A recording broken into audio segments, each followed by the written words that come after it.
சொல்ற மாதிரி வர்ண ரகளை அப்படின்னு சொல்றாரு. What daring shades, what bold colors. I was even talking to my dear friend Mr. Jeeva. என்னப்பா மலையெல்லாம் பர்பிள் கலர்ல அடிச்சு விட்டுருக்காங்க அப்படின்னு கேட்டேன். It's okay for a mountain to be in purple shade also. நீங்களும் நானும் பார்க்கல அப்படிங்கிறதுக்காக பர்பிள் ஷேட்ல மலை இருக்கக்கூடாதுன்னு அவசியமா என்ன? So thank you parents once again.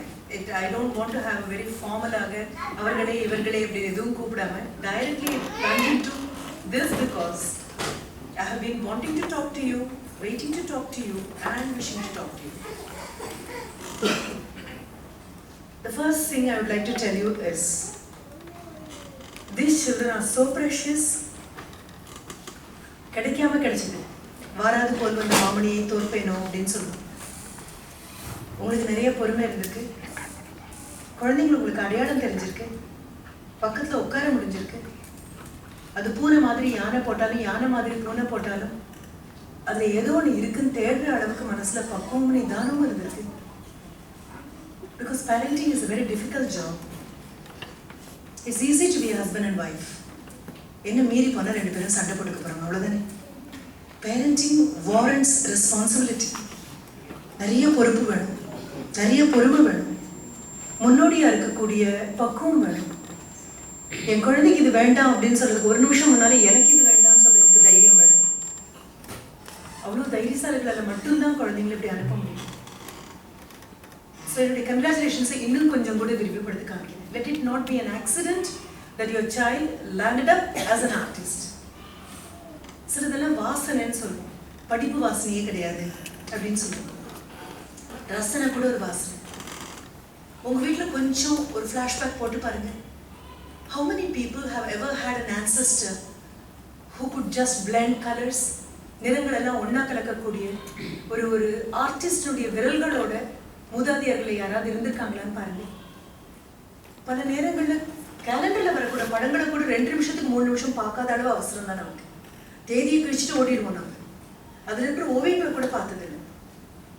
இந்த அவசர சூழ்நிலையில உங்களுக்குன்னு ஒரு குழந்தை வந்திருக்கு. அது மஞ்சளை கலக்குனா பச்சையை கலக்குது, பச்சையை கலக்குனா ஆரஞ்சு கலக்குது, ஆரஞ்சு கலக்குனா கருப்பு கலக்குது. ஏதோ ஒரு கலர் மீண்டும் மீண்டும் கலக்கி இதெல்லாமோ பண்ணிட்டு இருக்கு.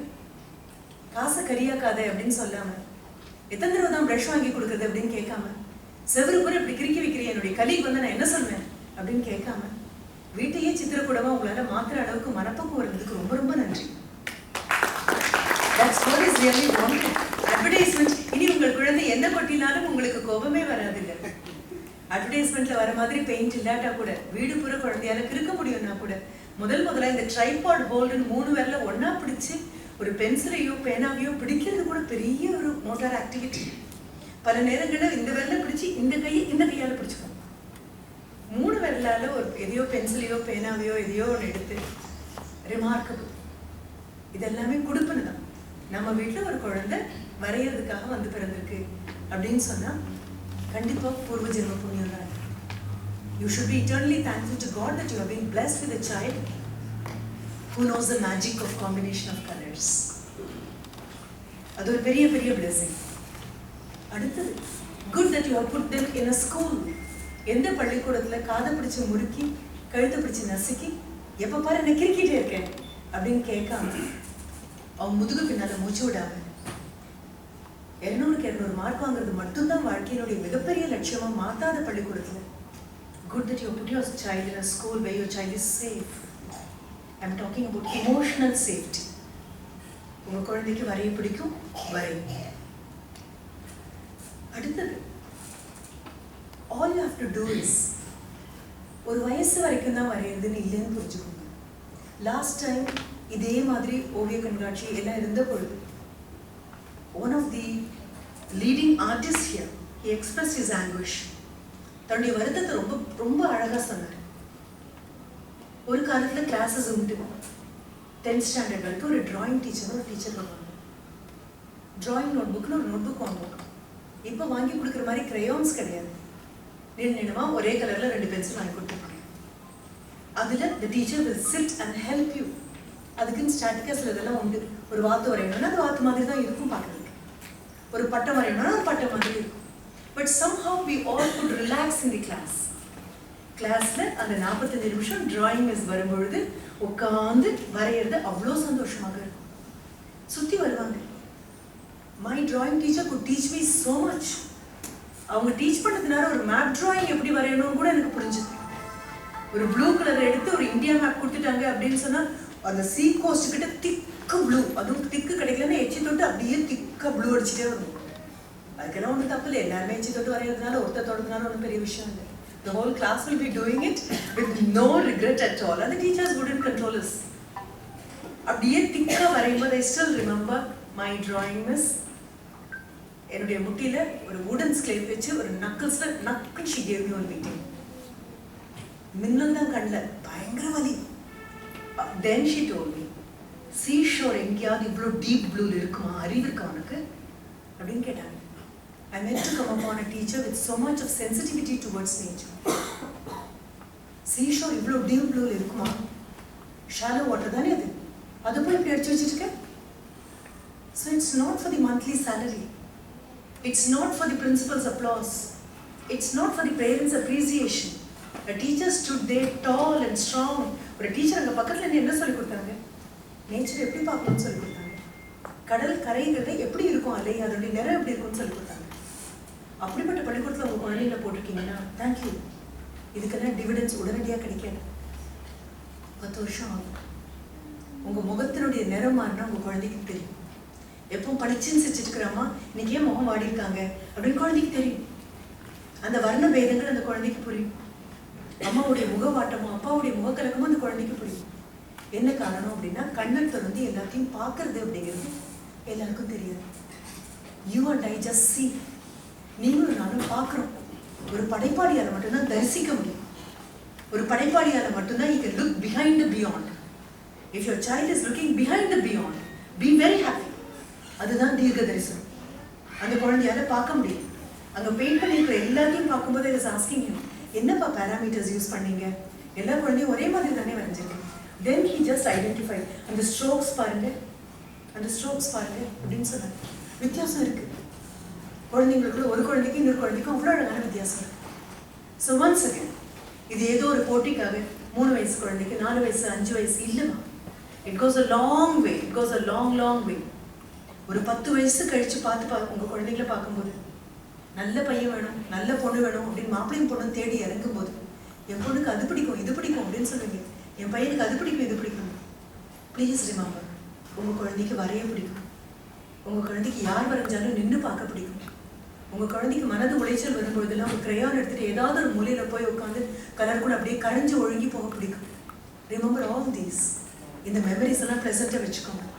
எனக்கு இதே மாதிரி ஒரு சின்ன குழந்தையோட ஒரு அனுபவம். He was hardly 3 years old. என் கலீகுடைய பையன் ஒரு ஸ்லேட் எடுத்து வச்சுட்டு இருக்கான். இப்பெல்லாம் ஸ்லேட் எல்லாம் எக்ஸ்டிங்டான ஒரு ஆப்ஜெக்ட். ஒரு ஸ்லேட்டோட வச்சுட்டு ஒரு கலர் பென்சில், அந்த காலத்தில் இருக்கக்கூடிய மாதிரி பென்சில் இப்போ கிடையாது, அச்சு கொட்டும் அப்படிமோ அந்த அளவுக்கு அவ்வளோ அழகாக எழுதும். திருப்பி நான் ஒரு பிங்க், ஒரு பேல் ப்ளூ, ஒரு எல்லோ, அப்படி எந்த கலரில் வேணாலும் எழுதலாம். சுவாரஸ்யமாக இருந்ததுன்னா தமிழ் அப்படிங்கும்போது தா ஒரு நேரத்தில், நீ ஒரு நேரத்தில், இழா ஒரு நேரத்தில் எடுத்து புள்ளி இன்னொரு இடத்துல வைக்கணும். It just how you enjoy what ever you are writing. அந்த குட்டி பையன் நல்ல கருப்பு பென்சிலை வச்சு பூரா தேய்ச்சி வச்சுட்டு இருந்தான். பக்கத்தில் போய் நான் கேட்டேன், என்னடா பண்ணிட்டு இருக்கேன் அப்படின்னு. வரைஞ்சிட்டு இருக்கேன். என்ன வரைஞ்சிட்டு இருக்கேன்? கப்பல் வரைஞ்சிட்டு இருக்கேன். காணோம், வெறும் தண்ணி தான் இருக்கு அப்படின்னு கேட்டோடனே he said, நீர்மூழ்கி கப்பல் அப்படின்னு சொன்னான். I was really fascinated. குழந்தைக்கு மட்டும்தான் இது தெரியும். அவன் கண்ணுக்கு தண்ணி தெரியுது, அவன் கண்ணுக்கு அந்த தண்ணி கடியில நீருக்குள்ள மூழ்கி இருக்கக்கூடிய கப்பல் தெரியுது. எனக்கு எதுவுமே தெரியலங்கிறது மட்டும்தான் சத்தியம்.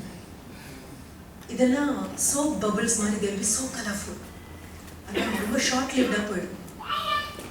இந்த விதைக்கு நீங்கள் நல்லா தண்ணி விடணும், உரம் போடணும், களை எடுக்கணும், வேலி வைக்கணும், பக்கத்தில் உற்சாகங்கிற தண்ணீரை ஊற்றிட்டே இருக்கணும். பெருமையாக யாராவது வீட்டுக்கு வந்து அவங்கக்கிட்ட காமிக்கிறதுக்கு மட்டும் இல்லை. whenever you feel depressed, whenever your child feels depressed, the artist in the child comes out. சொல்லுவோம், துன்பம் நேர்கையில் யாழ் எடுத்து நீ இன்பம் சேர்க்க மாட்டாயா அப்படின்னு கேட்போம். எனக்கு மனசு ரொம்ப கஷ்டமா இருக்கும்போது யாரை கூப்பிடுவேன்? என் குழந்தைய கூப்பிட்டு எங்கே ஒரு பாட்டு பாடு அப்படின்னு சொல்லுவோம். ரொம்ப கஷ்டமா இருக்கும்போது மனசு எங்கே ஒரு டான்ஸ் ஆடுக்கணுமா அப்படின்னு சொல்லுவோம். ரொம்ப மனசு வருத்தமா இருக்கும்போது எங்கே நீ வரைஞ்சதெல்லாம் காவிடா அப்படின்னு சொல்லுவோம். உங்களுக்கு இது எவ்வளோ பெரிய ஆறுதல்னு தெரியாது. இந்த ஸ்டேஜ்ல இருந்து அடுத்தது, once your child becomes a mark producing machine, unfortunately துரதிருஷ்டவசமாக மதிப்பெண்களை உருவாக்கி கொடுக்கக்கூடிய ஒரு எந்திரமாக நீங்கள் உங்க குழந்தையை அனுமதித்த பள்ளிக்கூடம் எல்லாரும் சேர்ந்து we are going to rob away the childhood of your child. குழந்தையுடைய அழகான அந்த குழந்தை பருவத்தை எல்லாம் கொள்ளையடிச்சு அதை மார்க் மேக்கிங் மெஷினை மாத்துறதுக்கு அப்புறம் ஒரு ஸ்டேஜ் வரும். If your child would like to join school, ஒரு ஆர்ட்ஸ் ஸ்கூல் ஆஃப் ஆர்ட்ஸில் போய் நான் சேரணும், நான் ஓவியனாக மாறணும், படைப்பாளியாக மாறணும் அப்படின்னு கேட்கும்பொழுது 3 வருஷத்துல உனக்கு என்ன வேலை கிடைக்கும்னு தயவு செஞ்சு முட்டாள்தனமாக கேள்வி கேட்காதீங்க. நூடுல்ஸ் வேணா 2 நிமிஷத்துல பண்ணி கொடுத்துருக்கேன், ஒரு காஃபி வேணா ஒரு நிமிஷத்துக்குள்ள போட்டு கொடுத்துருக்கேன். ஒரு கவிஞனையும் ஒரு படைப்பாளியையும் உருவாக்கி கொண்டு வருதுங்கிறது அவ்வளோ சுலபம் இல்லை. அவ்வளோ சுலபமாக அவங்க வளர்வாங்க அப்படின்னு சொன்னா திருமண பக்கம்லாம் ஓவியர்கள் தான் இருக்கணும், தெரிஞ்ச பக்கம்லாம் கவிஞர்கள் தான் இருக்கணும். தெய்வம் ரொம்ப ரொம்ப ரொம்ப கஞ்சம் இந்த விஷயத்துல. Extremely stingy nature is when it produces an artist. நீங்க அந்த இடம் வரும்போது ஒரு சின்ன உதவி கூட பண்ணலாம். Tell your child, art is just not for pleasure. Art is just not a hobby. Art is a method of communicating with the society. சமுதாயத்தோடு தொடர்பு கொள்ள பேச கையில் இருக்கக்கூடிய மிகப்பெரிய ஒரு கருவியின் குழந்தைக்கு சொல்லிக் கொடுங்க. ஒரு கவிஞன் தன் கவிதையின் மூலமாக உலகத்தோடு தொடர்பு கொள்ளலாம், ஒரு சிற்பி தன்னுடைய சிற்பங்கள் மூலமாக தொடர்பு கொள்ளலாம், ஒரு நாடக நடிகன் தன்னுடைய நடிப்பின் மூலமாக தொடர்பு கொள்ற மாதிரி ஒரு கலைஞனாக, ஒரு ஓவியனாக, ஒரு படைப்பாளியாக இருக்கக்கூடிய உங்க குழந்தை சமுதாயத்தின் மேல தனக்கு இருக்கக்கூடிய வருத்தத்தையும் கோபத்தையும் ஆனந்தத்தையும் ஆச்சரியத்தையும் தன்னுடைய படைப்புகள் மூலமாகத்தான் வெளியிடும் அப்படின்னு பார்த்துக்கோங்க. சோஷியலி ரெலவெண்டா ஒரு ஆர்டிஸ்டா உங்க குழந்தை வருதா அப்படின்னு பாருங்க. இது பேசும்பொழுது I am reminded of Pablo Picasso. சின்ன குழந்தைங்க இவங்களுக்கு புரியாதுன்னு நான் எதுவுமே சொல்லலை. குழந்தைங்களுக்கு புரியாதுன்னு நினைச்சிட்டே நம்ம புரிய வேண்டிய விஷயத்த கூட சொல்லாம போயிடும். இப்ப நான் சொன்ன பாப்லோ பிகாசோ உங்களுக்கு தெரியாம இருக்கலாம், ஆனா படியிறங்கி போகும்போது அந்த வந்த ஆண்டி என்னமோ சொன்னாங்கல்ல, என்னமோ யாரையோ சொன்னாங்கல்ல அப்படின்னு உங்ககிட்ட கேட்டாங்க அப்படின்னா குமிஞ்சு குழந்தை உயரத்துக்கு வந்து நீங்க சொல்லணும், வீட்டுக்கு வா நான் உனக்கு காமிக்கிறேன், நெட்ல போய் பார்க்கலாம், அவங்க சொன்ன பாப்லோ பிகாசோ யாருன்னு நான் காமிக்கிறேன் அப்படின்னு சொல்லி கொடுங்க. மிகப்பெரிய பிரம்மாண்டமான ஒரு உந்து சக்தியாக வந்தது பாப்லோ பிகாசோ. 1937 கார்னிகா அப்படிங்கிற ஸ்பானிஷ் டவுன் கம்ப்ளீட்டாக ஜெர்மனியால ஸ்கிரீன் பாம்பிங் அப்படியே முழுவதுமாக காரணம் இல்லாமல் ஒரு டெஸ்டிங் ஆஃப் பாம்பிங் அதுக்காக ஹிட்லர் அழிக்கிறேன். அவன் அதை அழிச்சு தூக்கும் பொழுது ஒரு ஸ்பானிஷ் சிட்டிசனான Pablo Picasso was not available there. அவர் அங்கே இல்லை, பாரிஸ்ல he is in an exhibition. அது ஒரு ஏப்ரல் மாதம் 27ஆம் தேதி of 1937 this happens. அந்த செய்தி வரும்போது he so rudely shocked because thousands of people were killed. காரணம் இல்லாமல் இந்த இப்படி ஏர் பாம்பு பண்ணினா அழிவார்களான்னு பார்க்கறதுக்கான ஸ்டார்டிங் டெஸ்ட் டோஸ்.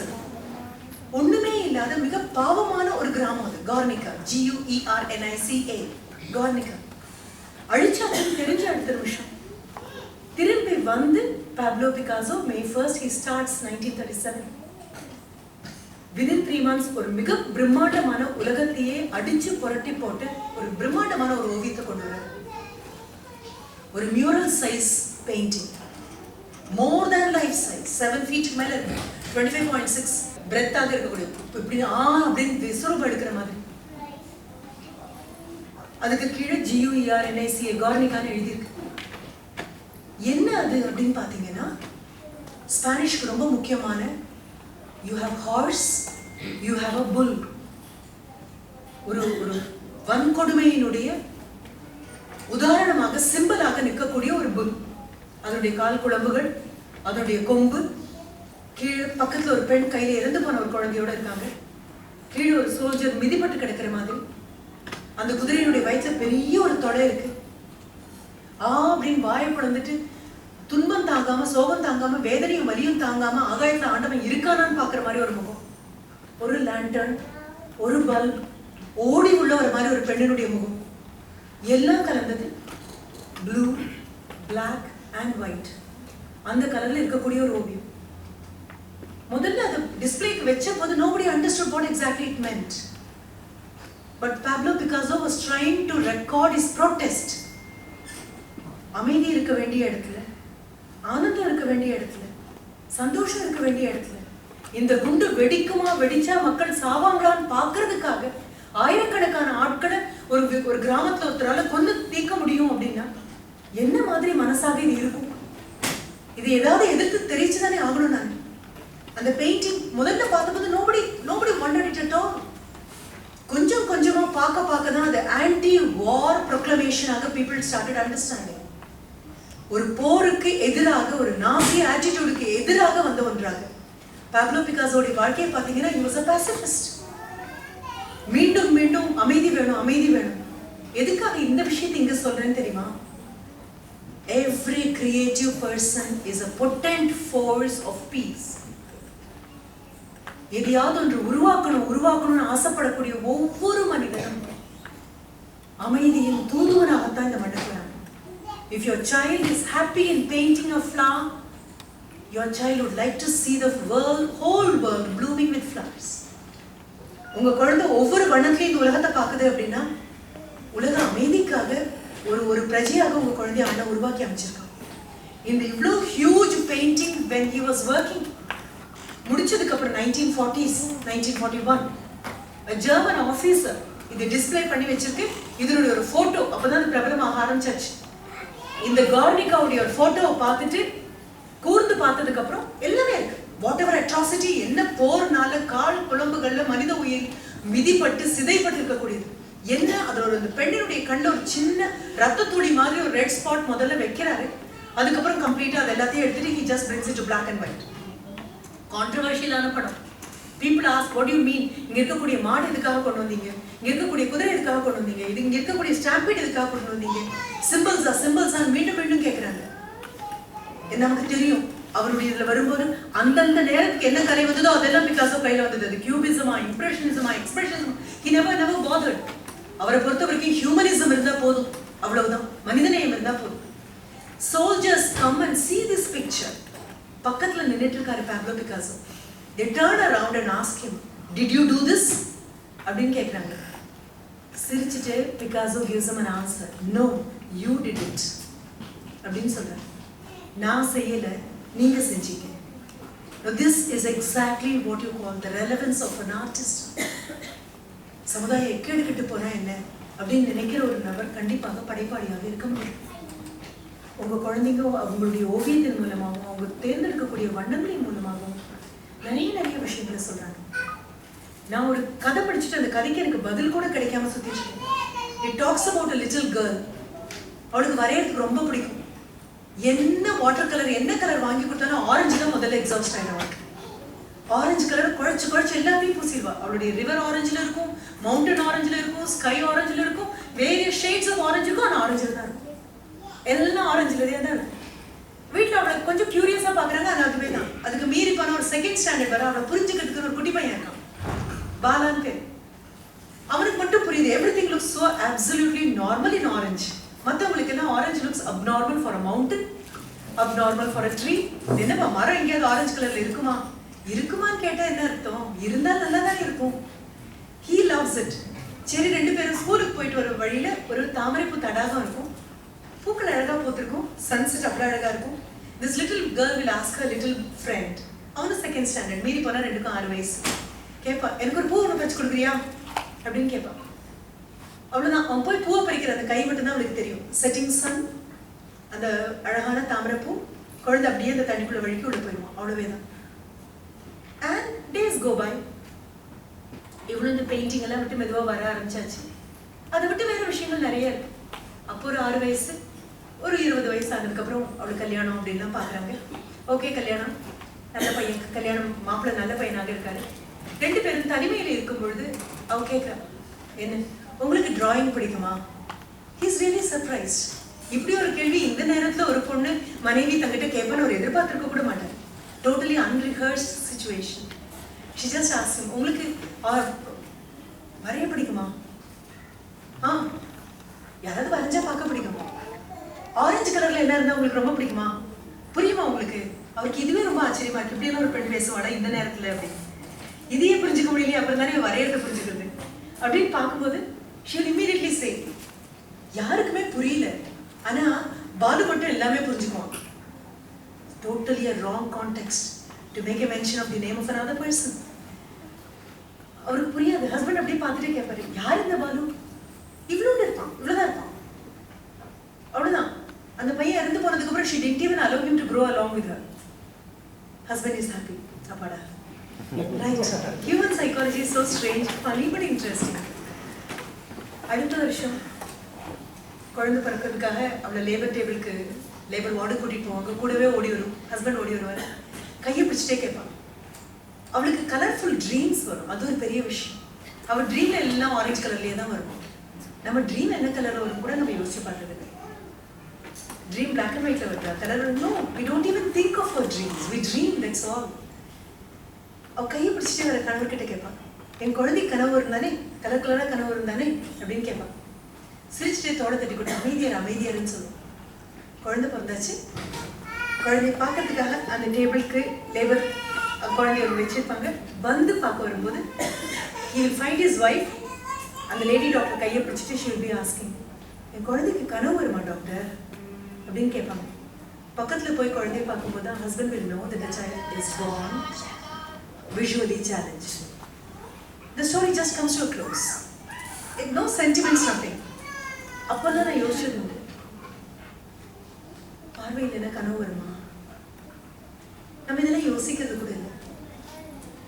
நம்ம குழந்தைக்கு பார்வை இருக்கு, நம்ம குழந்தைக்கு பார்க்க தெரியுது, நம்ம குழந்தைக்கு தரிசிக்க தெரியுது, நம்ம குழந்தைக்கு வண்ணங்களை தான் சேர்க்க தெரியுது, நம்ம குழந்தைக்கு பூவும் ஆகாயமும் மரமும் செடியும் கொடியும் நீங்களும் நானும் பார்க்குற நிலங்களை தவிர வேற வண்ணங்கள் எல்லாம் தெரியுது.